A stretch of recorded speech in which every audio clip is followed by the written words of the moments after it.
ખેડા જિલ્લાના Nadiad rural police station વિસ્તારમાંથી છેતરપિંડી કરી વાહન લઈ ભાગી ગયેલ ઈસમને ઇકો ગાડી સાથે ઝડપી પાડતી Chhotaudepur local crime branch Shri Sandeepsinh police મહાનિરીક્ષક વડોદરા વિભાગ તથા ઇમ્તિયાઝ શેખ પોલીસ અધિક્ષક છોટાઉદેપુર નાઓએ મિલકત સંબંધી વણશોધાયેલા ગુનાઓ શોધી કાઢી અસરકારક કામગીરી કરવા જિલ્લાના તમામ થાણા અધિકારીશ્રી તથા તમામ શાખા ઇન્ચાર્જશ્રી નાઓને સૂચના કરેલ।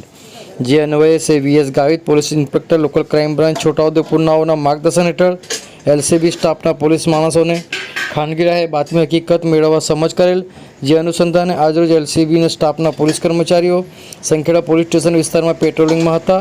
તે દરમિયાન અંગત બાતમીદાર થકી ચોક્કસ બાતમી હકીકત મળેલ કે એક સફેદ કલરની મારુતિ ઇકો 4-વ્હીલર ગાડી લઈને એક ઇસમ વડોદરાથી બોડેલી તરફ આવી રહેલ છે। હકીકતના આધારે ગોલા ગામડી 4 રસ્તા પાસે વોચ નાકાબંધી કરી ઇકો 4-વ્હીલર ગાડી સાથે ચાલકને પકડી પાડી ગાડીની માલિકી અંગે આધાર પુરાવો માંગતા તેની પાસે કોઈ આધાર પુરાવો મળી આવેલ નહીં।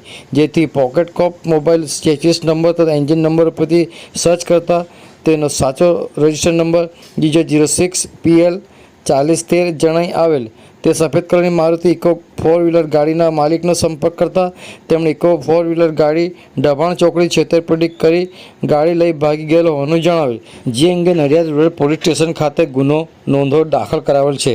જેથી પકડાયેલા રાહુલ પ્રભાતભાઈ વસાવા રહેવાસી કાયાવરણ ઇન્દિરા કોલોની તાલુકા ડભોઈ જિલ્લા વડોદરા, ઈશ્વરભાઈ ઠાકોરભાઈ તડવી રહેવાસી ગોલાગામડી તાલુકા સંખેડા જિલ્લા છોટાઉદેપુર નાઓને ભારતીય નાગરિક સુરક્ષા સંહિતાની 2023ની કલમ 35(1)E મુજબ અટકાયત કરી વધુ કાર્યવાહી અર્થે સંખેડા પોલીસ સ્ટેશન ખાતે સોંપવામાં આવેલ છે।